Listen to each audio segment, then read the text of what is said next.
Hi, this is Jim McCairns, and it's Thursday, May 7th, 2009. I'm here with Ann Beats, and we're at the Television Academy headquarters. We're going to be talking for the Archive of American Television.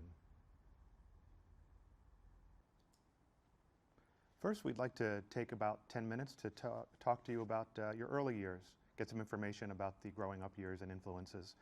What was your name at birth? My name at birth? Sorry. That's a startling question. My full given name is Ann Patricia Beats. And when were you born? February 25th, 1947. Where were you born, and where did you grow up? Buffalo, New York. But I didn't grow up there. We left after 6 months, and I grew up and down the eastern seaboard. We moved a lot. I sort of had like the childhood of an army brat without being an army brat. My father was a teacher, and he had a job working for, shortly after I was born, he ended up working for a very wealthy family. The Timken roller bearing fortune. And the Timken is the T of TRW, which was the company that was featured in the movie The Falcon and the Snowman, if you remember that. And now I think it's called Experian. But anyway, that was Timken roller bearings. And this very wealthy family, the woman who was the matriarch and heiress of the family, had a son who was kind of a problem kid, and she decided that she wanted my father to tutor him. So we ended up spending the winters in St. Petersburg, Florida, and the summers in Greenwich, Connecticut, until I was 5, I think. What is your father's name? Patrick Beats. And your mother's name? Sheila. And she was a housewife. Siblings? Do you have siblings? Yes, I have a brother and sister. Was there a lot of humor growing up in your house? I think it was a quality that was pretty much prized and treasured in my family. My father told a lot of jokes and stories. Both of my parents read out loud to us a lot. I learned to read when I was about 3. In self-defense, my mother always said, because everybody else was reading a book, and so I needed to find something to do. And so I think that, you know, humor was something that you definitely could receive attention and accolades for. Did you inherit that trait from both parents? Yes, I think so. And I think both of them were storytellers in their own ways. Any other traits that stand out that you inherited? Oh, inherited traits? This is the strangest interview that I have ever had. And we've only just begun. And it's only just started. Inherited traits.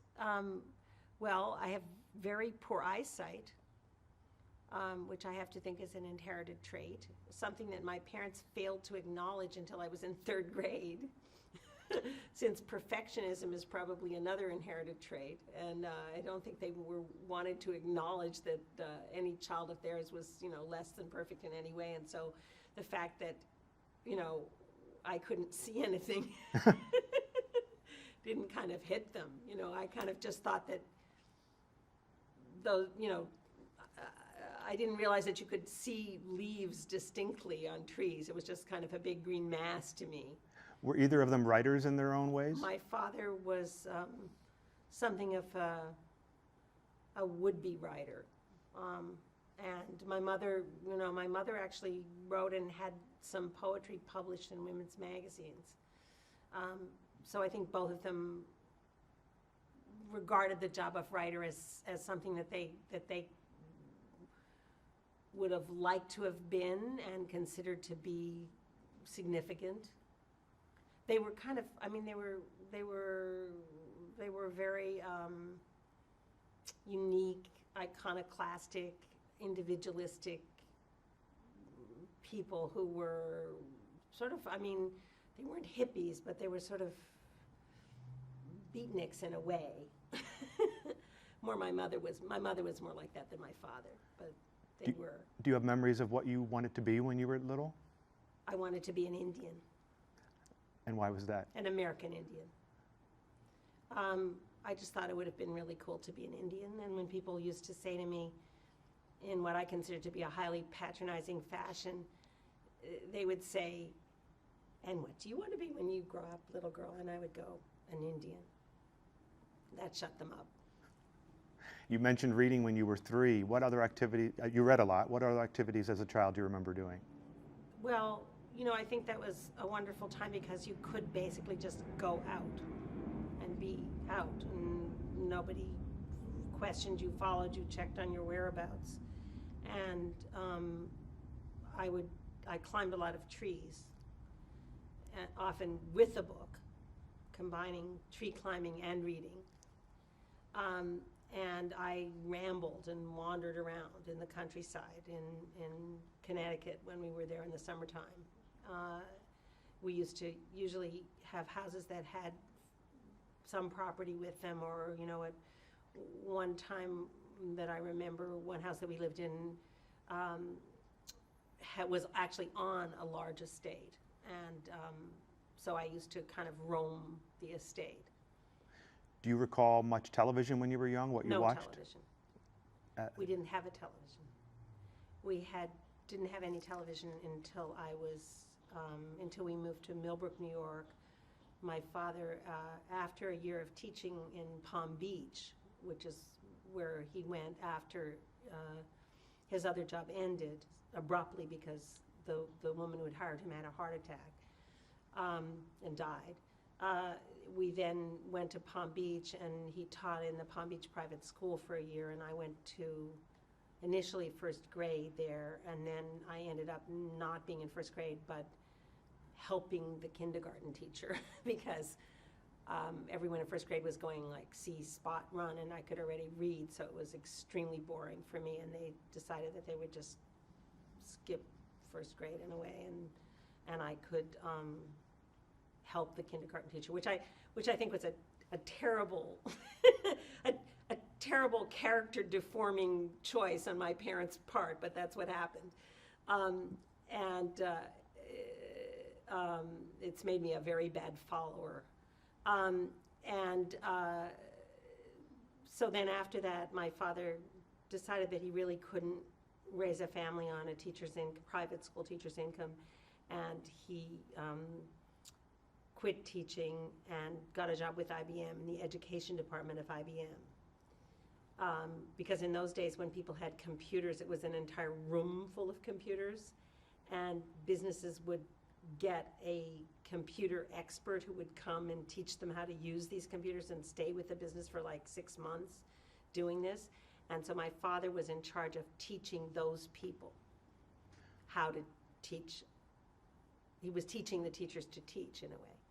And so then we were living in Millbrook, New York, and I went to the public school, which is where they learned that I couldn't see anything because I couldn't see the blackboard.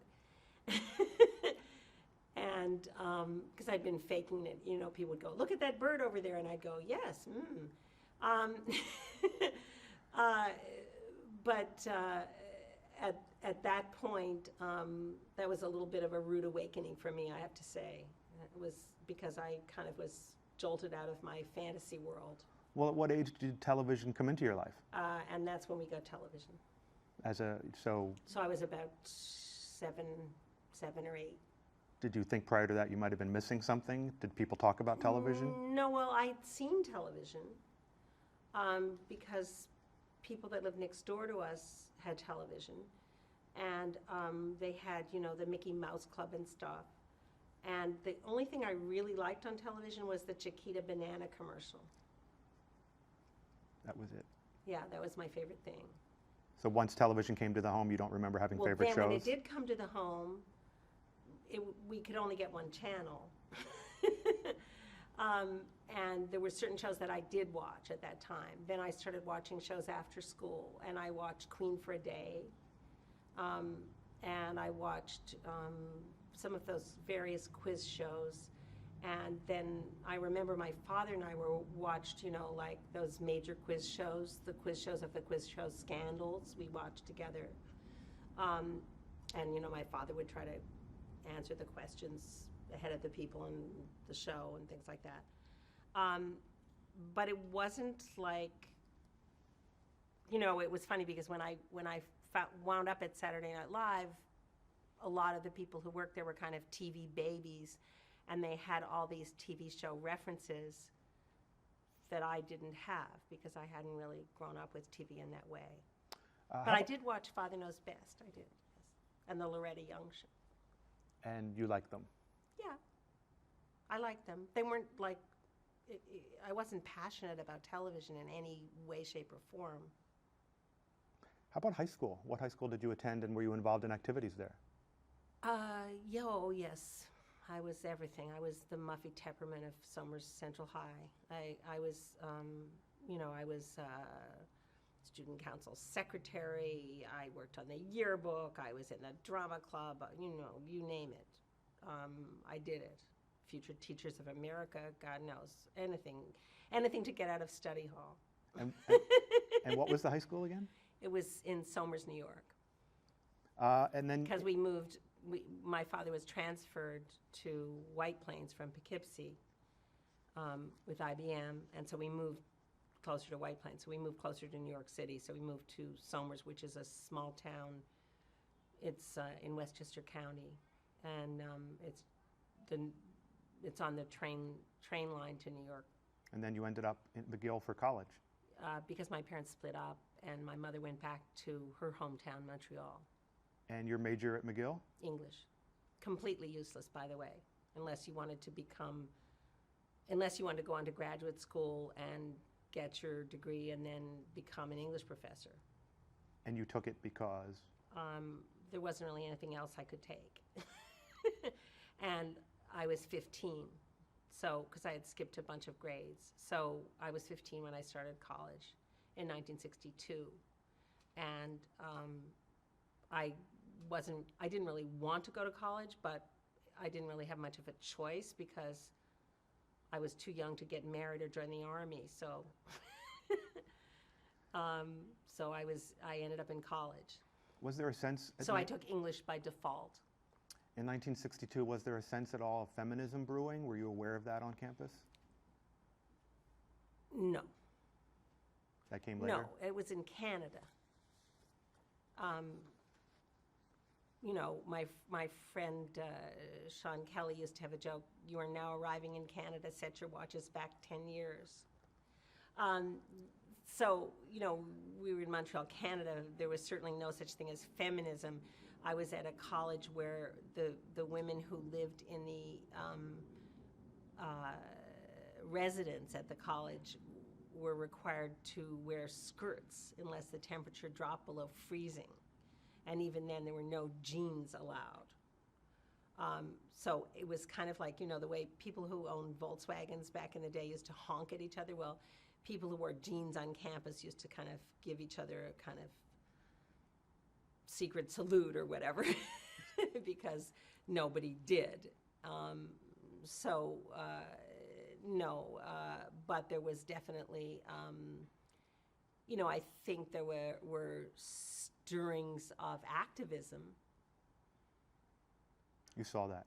Yeah. Well, I mean, it you know, it was the beginning of the 60s, so there were freedom riders. There was SNCC on other campuses. I mean, conversely, I mean, there was a young communist league at McGill because, you know, we were in Canada. Communism was not outlawed. And does a 15-year-old know what to do with that kind of activism? Well, I was a journalist, not an activist.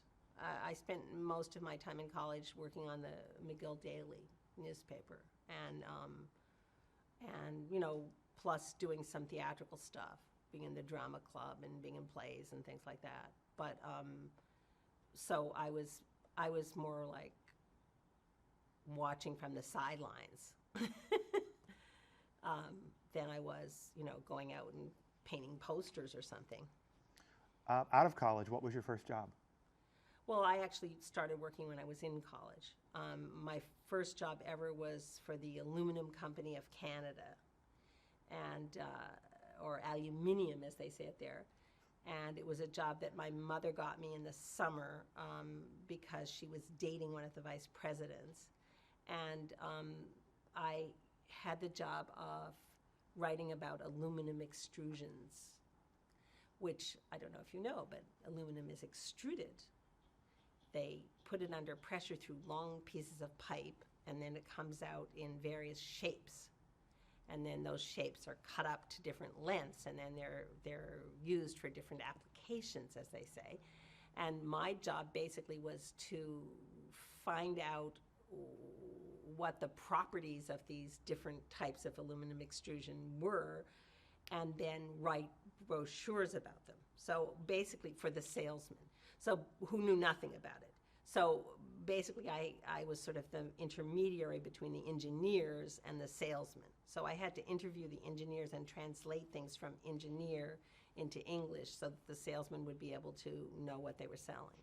So it was actually a great job in terms of, education on how to find out, how to learn about things that you know absolutely zero about, and then put it into words. You did other ad copywriting after that? Yeah, and then after that, I did that for 2 summers, and then I got a job working for Holt Renfrew, which was a department store, kind of a high-end department store in Montreal, and writing newspaper ad copy for them, which was also a good education because you had to learn things.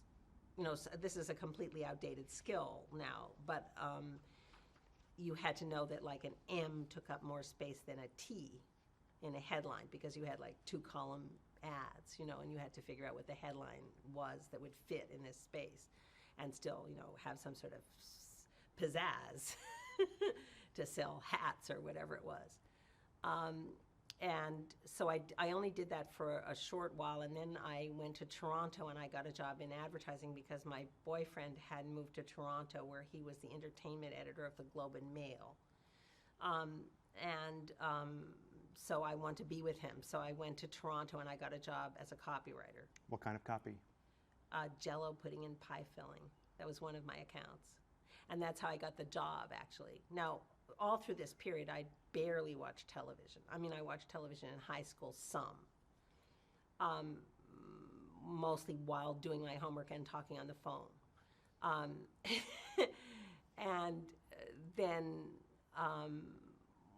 when I was in college, I didn't really watch television much at all, which is still true of college students. College students are not big TV watchers, and if they do watch TV, they watch it on the internet, but mostly, and they don't have like cable, so then when I was applying for this job, they said, well, can you do a copy test for us? So will you write a commercial for Jell-O pudding and pie filling? And so I did, and I gave it to them, and it was almost exactly the commercial that they had on the air. And so, I said, but, I have no idea because I don't have a television. So they said, well, okay, we believe you.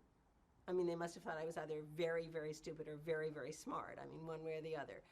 And so they just said, well, you have to get a television because, you're going to be writing television commercials. We want you to watch television. And so then I got a job working for them, but then I had to leave and go back to school. So I went back and finished my last year of college in Montreal. And I got accepted to the University of Toronto, but my boyfriend really pushed me to go back to McGill. And I did. And then I went back to Toronto again and worked for another ad agency. And then we moved back to Montreal because he was working for Expo 67. And I worked for another ad agency there, and where I wrote a brochure called The World of Salt, which told you more about salt than you wanted to know. And which was it's very interesting in the light of creationism that I wrote this brochure about salt and, how salt was formed or whatever. And of course, it spoke in terms of evolution. And the creative director at that time, who was later fired, came and very gently approached me and said, that he wanted me to change the wording so that it would say, many people believe that, or the theory is that, because he was Catholic, and we were in Montreal, and the world of salt was not supposed to say definitively that evolution was the truth. Out of all of this, how did you come to end up at National Lampoon? Well, through a guy. What happened was that after that, I was fired from that job. As everyone in the creative department, there was a bloodbath. And they brought in a new creative director, and he gradually fired everybody that had been there. And I worked in the scarf department of Ogilvy's for about a month, which was a lovely job, the best job I ever had, because all you had to do was sell people scarves, and then when you went home at night, you punched out, and it was over. You had no hangover, no homework, no feeling that you were supposed to be thinking of things. It was done. Your work was done. Then my boyfriend and I went to Europe, and we hitchhiked around Europe for a year, and then we ended up in London, where I got another job in advertising and worked in television in England. Wrote 60-second black and white television commercials for various products in England, which was a lot of fun, a whole bunch of fun. My boyfriend went back to Canada, and then he came and we got back together, and I went back to get married, and then we didn't get married. So there I was in Montreal. I think I stayed in like 10 different apartments in 3 months or something. I mean, it was not a good period. And I finally got that sorted out and started working in advertising again for a small boutique agency in Montreal. And my friend Sean Kelly, who I'd met and been fired with at the previous agency before the trip to Europe, fixed me up in a blind date with a guy named Michel Chaquette. And Michelle was going to New York and meeting with these guys, Doug Kenny and Henry Beard, who were starting a magazine. And so I started dating Michelle, and then I started helping Michelle with his work. And Michelle brought me to New York and to his 5-flight walk up on St. Mark's Place, Railroad Flat, which was $65 a month, and had a sign downstairs that said, "Vomit outside, not in here," which had been written by the janitor. And started bringing me around the Lampoon. What was it like to work at the Lampoon? Well, it was hard to get anybody to acknowledge me at the Lampoon for quite a while, because they were so terrified of women. And women were like a different breed to them, like horses or something. It was like, what do women like to eat? Because they had gone to Harvard, and their exposure to women had been slim. At least Henry's. Doug, not so much, but still, it was like another species. So it was hard to kind of win acceptance there. And gradually, I mean, what would happen is that they would have these dinners. I mean, it was a magazine written by a very small number of people. It was like 12 people who wrote the entire magazine. And they would have these editorial dinners, and the contributing editors would get like a free dinner, and then they were supposed to toss around ideas. And Michelle would bring me, and nobody really wanted me there, but they couldn't kind of say, make her go home, let her go home, let her eat out of a dog dish. They were stuck. And then after the dinners, they would go like, well, whose idea was that? And it would turn out it was my idea. So I sort of wormed my way into the magazine like that. The Volkswagen parody ad, is that where that came from? Oh, that was much later, but yes, I did the Volkswagen parody ad. That was actually after I'd stopped working for the magazine and was just, that was a special issue. But I think that the defining moment for me was when we all went out to dinner at this Armenian restaurant that was very bad. And oddly enough, it was a restaurant in a courtyard where later Judy and John Belushi had their apartment overlooking that same courtyard on Bleecker Street. So the restaurant was called Sayat Nova, and somebody, after we'd all agreed that it was the worst Armenian restaurant in New York City and possibly anywhere outside of Armenia,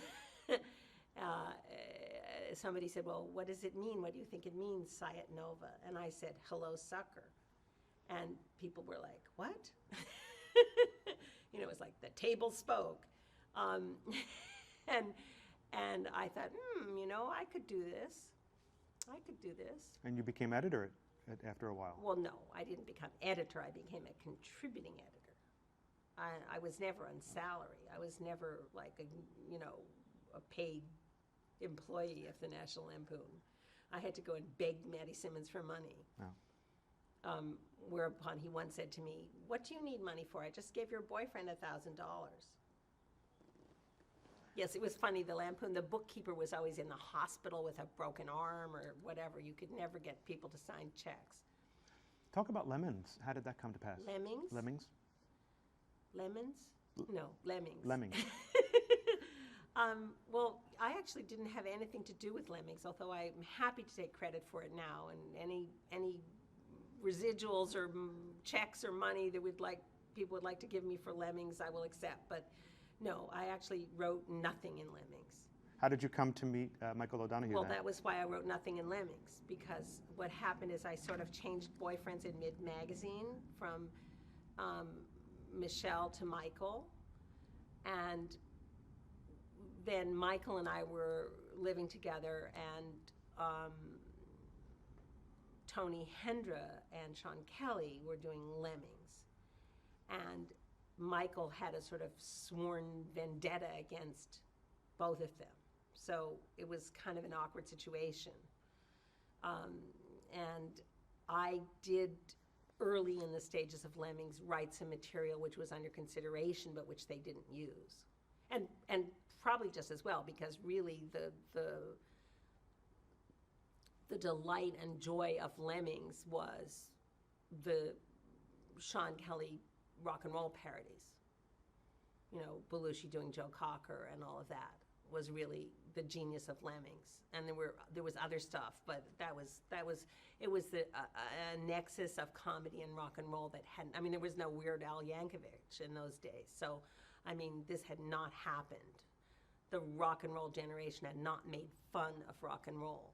And that was what was so startling and original about Lemmings. And, I had absolutely nothing to do with that.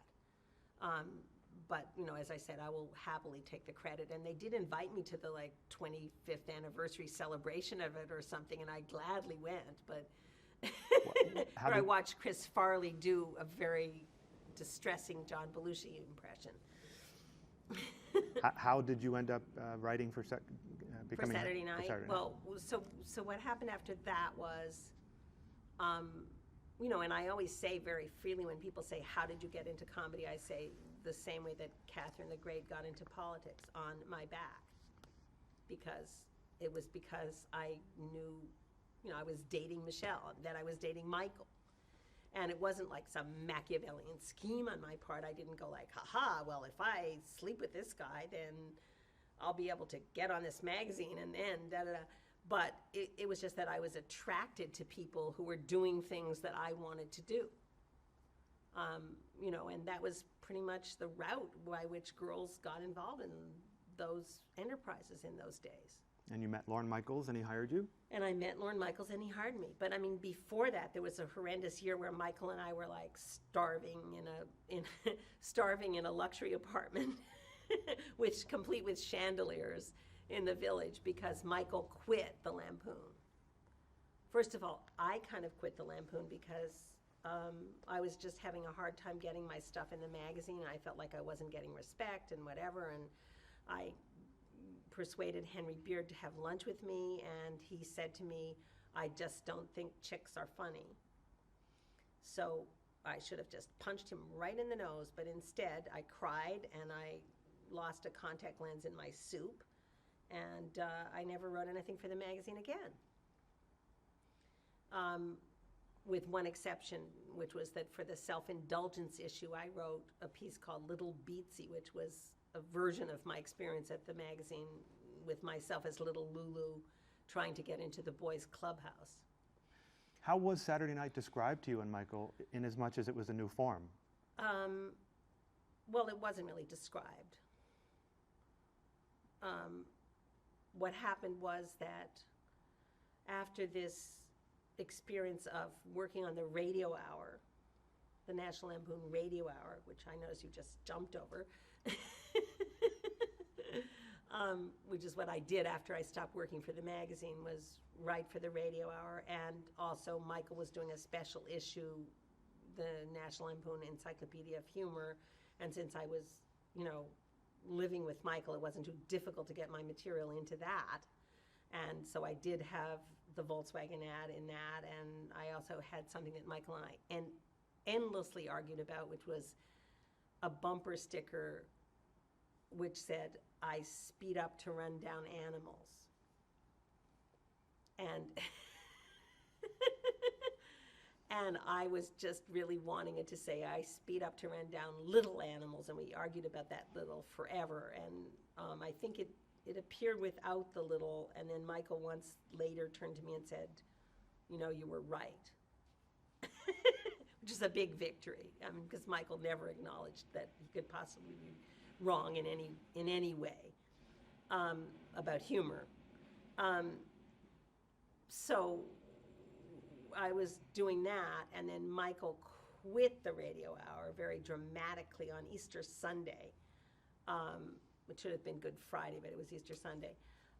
He quit over the fact that my desk had been given away. He and Bob Tischler, who had just finished doing the show and were about to send it out, I came up to meet Michael to go out for Easter Sunday brunch, and I found out that Maddie had given my desk to his son and all Michael's stuff. I had gone to Chicago. I was writing for We Magazine at the time, and I'd gone on a trip to Chicago courtesy of Playboy Enterprises and come back, and my desk was no longer my desk. And so I was furious, and I said, I want all my material taken out of the radio show, which would have meant they had to take the whole thing apart and so Michael called up Maddie, and Maddie said, fine, if she doesn't like it, she can quit, and if you don't like it, you can quit too. And Michael said, I quit. And I said, holy shit, how could this have happened? Oh my God, how are we going to live? How are we going to pay our $675 a month, at that time a whopping figure, rent on our apartment? But Michael just bailed. And so that was why we went into the year of living desperately and writing a terrible movie for Belgians, an animated film. But then it led to... But then what happened is that toward the end of that year, Marilyn Suzanne Miller contacted Michael. And she wanted him to come out to LA, and she came to dinner. I thought she was very, very strange. I never met anyone like that before. I didn't really know anyone from television or California. And although Marilyn was an anomaly in the world of television in California, she was still enough part of that world to be very odd in our New York apartment. But so she wanted Michael to come out to LA because she felt like he could work in television and blah, blah, blah. So Michael had this whole trip, and he was going to go out to LA, and somehow he got tremendous cold feet at the last minute and canceled and wouldn't go because his suit didn't come back from the dry cleaners. And literally. And So that was the first kind of feint in that direction. Then Doug Kenny gave Michael a bunch of money, and I sold a book, Titters, the first collection of humor by women, which I'd been trying to sell all that year. Finally sold it. So things were kind of looking up. And we were no longer, desperately getting people to go out to dinner with us on Michael's American Express card, and so they would give us cash so we could make it through the month. Lorne Michaels came along and came to dinner and hired Michael, and then expressed an interest in hiring me, and I turned the job down. Why? Because I was doing the book. Couldn't do both. I had this book to do. And I didn't really want to work in television. Television to me was like a lava lamp with sound. It was all very nice, but it wasn't something I actually wanted to do. What changed your mind? Well, Lorne just sort of lied to me and told me that, I wouldn't have to work that hard, and I could do the book as well, and it wouldn't be that much work, and sort of twisted my arm. And I don't take any great credit for, how much he wanted me to take the job. I just think that there weren't that many women in comedy at the time, and I was sort of at the top of a very short list in New York City. And also, I think he liked the idea of hiring people in couples, like the Ark. He sort of knew it would be like the Ark to go on to Saturday Night Live. So he liked the idea that he could hire us in sets, like Eugene and Franny Lee and me and Michael, even though the sets didn't stay together. So I think that's sort of why he wanted me more than for me especially. But I was very combative. I had by then discovered women's liberation. I had a very combative interview with him, which I was the only time in my life where I was late to see Lorne, because I was getting a perm. I was getting my hair permed, and it didn't take at first and had to be redone. And so I was late to go up and see him, and I kept calling and saying, well, I'll be there in an hour, I'll be there in an hour. And then I finally showed up there, and of course he did keep me waiting. And Andy Kaufman was there. And I thought, oh, this is the type of person he's hiring? This person is clearly insane. He's hiring this nerdy kind of twitching guy? Oh, dear. And I went in and had this meeting with him where I told him that I didn't like the Lily Tomlin specials, that I preferred the Sonny and Cher show. And I was just very obnoxious. And so surprisingly, he still wanted to hire me.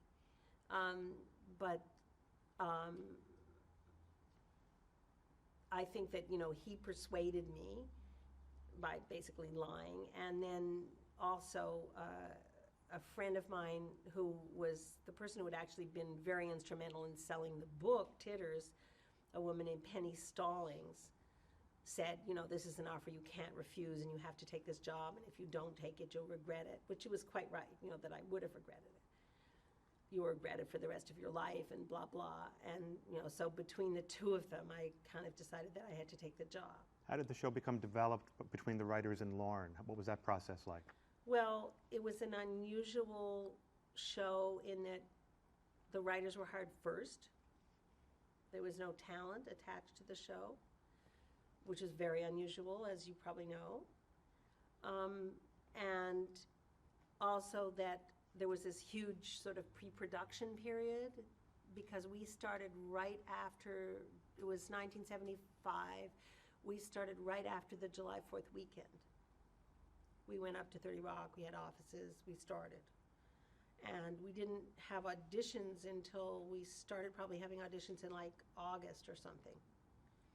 And we had open auditions, funny to think of now. And I think it was just sort of creating this environment where people could get to know each other and throw ideas around and sort of have this creative ferment, which was really quite brilliant of Lorne to do. and which he was enabled to do by Dick Ebersol. I always thought that, you know, Dick Ebersol was the plug. Lorne had to plug in somewhere, and Dick was the plug, basically. Because there was a sort of atmosphere at the network of like, ooh, what are the kids into? And so Dick was like the youth expert. And then he said, well, this is what they're into. And he kind of produced Lorne. As the cast started coming together, what memories do you have of the Not Ready for Primetime Players assembling? Well, I know that, you know, there were certain people that Lorne knew, I think, that he wanted, had hired, Gilda, and Danny, and he didn't want to hire John. He said, no, John will be trouble. It's like, trouble? What do you mean? He's a pussycat. He's not going to be trouble. He was right. He was trouble. But he was just, you know, so brilliant. But Michael and I really persuaded Lorne. We really worked on Lorne to hire John, who did his Samurai, did a wordless audition, did his Toshiro Mifune impression as his audition piece. You know, you can't do the show without John. You have to have John. Because we had worked with these people on the radio hour. That's how we knew them. John had come to do Lemmings, and then he had worked on the radio hour, which he got into unusually because Michael didn't want any part of him on the radio hour because he was associated with the dreaded Lemmings. So Judy was working on the radio hour. His then girlfriend became his wife. And Michael wanted someone who could do Peter O'Toole. And Judy said, well, John could do Peter O'Toole. So he was Michael was up against it. So he said, all right, get him in. And so John came in to do Peter O'Toole. And actually, all John could do as Peter O'Toole was one sentence.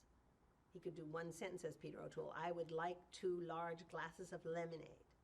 That's all he could say as Peter O'Toole. But somehow they became friends. Michael and John became friends. So John became one of our friends. John and Judy were our friends. And Judy was working on Titters as the art director of Titters. And, you know, John and Michael used to hang out. So we were like, John, you must hire John. And then we didn't want him to hire Danny. We wanted him to hire Bill Murray. We were like, who's this Canadian guy? You need to hire Bill Murray, who we also knew, was also a friend of ours. And of course, in the end, Bill did come on the show, but in the meantime, he had Danny, he had Gilda, he had Lorraine, and then there were auditions for another female cast member, and Jane Curtin came out of that. And we actually didn't want him to hire Jane Curtin. Why is that? Because we were pushing for Mimi Kennedy. And it was very hard for Mimi that she just missed by, and the reason she missed is that Dick wanted Jane. Dick Ebersol wanted Jane. If there was such a thing as a normal week in the process of Saturday night, what would a normal week be? A normal week. Well, or a typical week. Well, there was a schedule. I mean, there was a crazy but definitive schedule, which evolved gradually. Hold up. Do you want to take it? Yeah.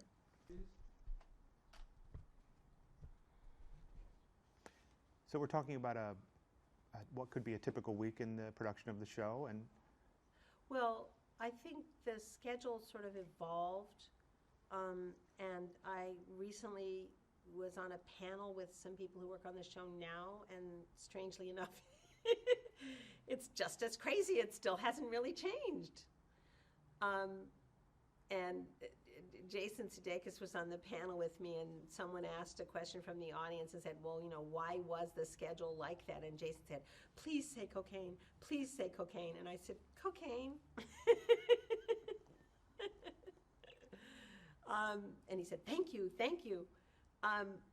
But it started out that we would actually come in during the day on Mondays. And then we would have a meeting and with the host usually, and we would pitch ideas. And then we would go out to dinner and not really do anything until the next day. And then the next day would be a writing day and night. And then that would be Tuesday. And then read through would be Wednesday at 3. And so usually we would be writing like up until the very last minute. Like pages would be being pulled away from us. And of course, this was pre-computer, so it was typewriters. Did you have certain specialties in terms of the area you were writing? Well, yeah, but let me get to that later. I'll just take you through the schedule first. And then there was a read-through, and which everyone attended, including the heads of all the departments, like the, design department, the director, all of those people, sound, lighting, they would all be at the read-through. So it was like a group consensus reaction to whatever was being read, So laughs or no laughs was from that internal group. And then Lauren would retire with the host and sort of pick out what pieces were going to be in the show and create a schedule for Thursday and Friday. And then Thursday and Friday, Thursday from 1 until 8. We always stopped at 8 on Thursday. And initially we had to stop at 8 on Fridays too, but then as the show became more successful and could spend more money, we would keep going until 1 in the morning, sometimes on Fridays. And so that was camera blocking. And you would sort of pray that your sketch would not be on until Friday, because if it was going to be on Thursday, then you had to spend Wednesday night rewriting the sketch. But if it was, you could go home and go to bed if it wouldn't be until Friday. So that was what you kind of hoped for. But usually the simpler things got put on Thursday because the sets had to be designed, made, shipped in modules from Brooklyn, brought up in the elevator and assembled. And then Saturday, 1:30 was the dress rehearsal. Well, not dress rehearsal, the run-through, and then the dress rehearsal was at 7:30, and then the show at 11:30. And so sketches fell by the wayside at all those points up until the air show. And sometimes even in the air show, if the air show went long, something could get cut on air. But you would have to do rewrites pretty much at all those stages as well. And the most tense kind of rewriting, obviously, would be cutting stuff from your piece between dress and air. Like Lauren would go take out 2 minutes. And you always had to be ready to do that. And you'd always have to go like, we could cut 2 minutes, because you were fighting to get your piece on. So you had to be flexible to take out the time if that was what was needed to make the piece work. And they did have a certain specialty they looked to you for? Well, a certain specialty, I don't know, but I think that Rosie Schuster and I collaborated a lot. And for most of the time, we were the only 2 women. Initially, there was Marilyn Suzanne Miller, but she left after a year and a half. And then Sarah Paley came in. When I first heard Sarah Palin was running, I was like, Sarah Paley is running for president? Vice president? What? Because she's, she is married to a politician. So I thought, whoa, that's odd. Now she's running for vice president. But Sarah Paley was there for, I guess, the last year or the last 2 years. I'm not sure. But anyway, a lot of the time was just me and Rose. And so we would always feel the responsibility to make sure that the girls, as they were known as, in the cast were covered and had, their own pieces. Talk about working the first year with Chevy Chase. What was that like? Well, Chevy started out as a writer. And then he kind of wormed his way into the show. And I think I was the person who made this card and put it on Lauren's board, but it could have been someone else that just said, me being funny, Chevy. Because that was kind of like a lot of what Chevy was, you know, shtick. But it worked. It was effective. How about Belushi? What was that like? Well, you know, I had a complex relationship with Belushi because initially, of course, I did feel very protective of him and thought of him as this sort of sweet kind of pussycat guy that would come over to our house and hang out and not really have much to say and kind of get up and tell stories and do impressions of people, which was kind of his conversation more than regular conversation. But then Belushi got kind of adversarial about the women on the show, and I think partly because of the fact that he resented the fact that I was working with his wife and she was spending a lot of time on our project and kind of taking her focus away from him. And I think he got resentful about that. And he used to tell Lauren he should fire the girls. And he used to refuse to be in pieces that we wrote and things like that. So it became a lot more difficult and complicated. But, you know, I think he was really a genius. Not much is written about Garrett Morris and his relationship with the writers. Was there? And he was hard as a writer, too, because he was a playwright. Well, I think Garrett had a very difficult position on the show, and I blush at some of the things that he was. I mean, I think, you know, I feel like we owe him and probably every African American in the country an apology for making him be a flying monkey. But I think that, you know, he was older. He kind of wanted to write, but I don't think his writing ability adapted itself well to that situation, which was true of a lot of people. I mean, you had to have a certain kind of skill or learn a certain kind of skill to write in that world and get your stuff on.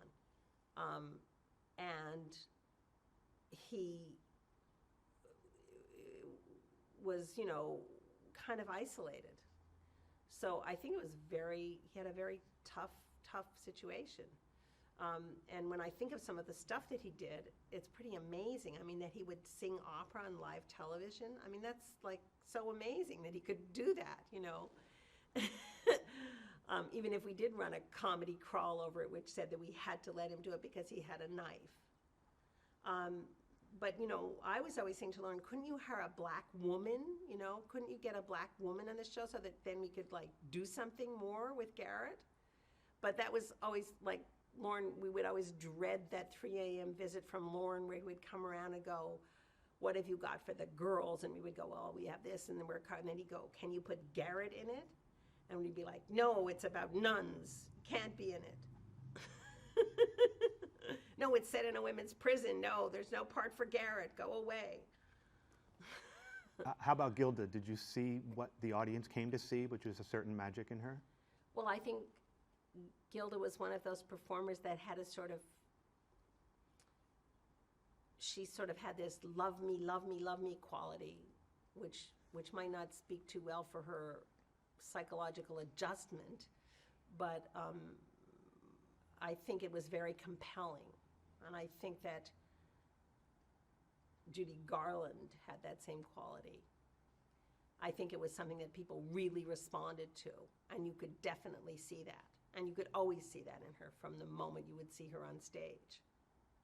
You know, when she was in the she wasn't in Lemmings, but she was in the National Lampoon show, which is where I first saw her do that thing where she would just like smack into the wall. And you could see that, you know, sort of her relationship to the audience of wanting them to love her, and then they did love her. And you could see also that she would kind of literally do anything for a laugh. I mean, the thing to me about Gilda is that Gilda once came to Saturday Night Live. I was working on a piece for her, something we had worked out together, which was Connie Carson, a woman who makes a living interviewing women about women, or something like that. It was, I forget the exact line. It was who. And so I was working on it, and I was up at the office late at night, and Gilda was at home, and I was talking to her on the phone, and then she was like, well, why don't I just come in? And she did come in, and she came in her pajamas, and then she confessed that she had changed into her pajamas to come in. And that to me was Gilda, you know, that she would do that. And then she would explain the joke, you know. What about Lorraine Newman? Yes. Memories of Lorraine? Well, Lorraine Newman, you know, Lorraine always had a little bit of a confidence problem, I think, in somewhat of the shadow of Gilda. And yet Lorraine was really brilliantly funny and a wonderful creator in her own right, you know. Like, for instance, the child psychiatrist character that we did, that she came up with, basically was a character that she did, and then I said, well, we need to cast this character as a know-it-all. So who would be a know-it-all? Well, okay, a psychiatrist. So then, you know, a child psychiatrist, because who better can understand the mind of a child than another child? So I think that Lorraine did have a little bit of a confidence issue. And I mean, I can remember one time when she was not well and she said she wasn't coming in or something. And I said, oh, well, you know, there was this thing you were supposed to do, but we can give it to Gilda. And she was like, okay, I'll be there in 15 minutes. But, you know, meanwhile, given the fact that I think for the first 2 years they had to share a dressing room, it's amazing that Jane, Lorraine, and Gilda all, like, really loved each other and got along as well as they did, you know, and had the affection that they had for each other and cooperation with each other. What about when Bill Murray came in? Was there a big adjustment? Was there a different feeling? Was there a different feeling? No, I think people were happy to see Bill. I think Bill did a piece about being the new guy. You know, he did a new guy piece. But I mean, I don't know. I mean, I just remember that since Bill was an old friend, I mean, we were kind of happy to see Bill finally get on the show. But it may have been hard for him. I mean, I always felt that he was a little bit grateful to Rosie and me for the Todd and Lisa sketch, the nerd sketches, because that was one of the things that he kind of had as a breakout thing. And when he came and did an episode of Square Pegs for me, I always sort of felt that, you know, it was partly because of Todd. Do we want to take a break for tape? We'll take a break. Tape break?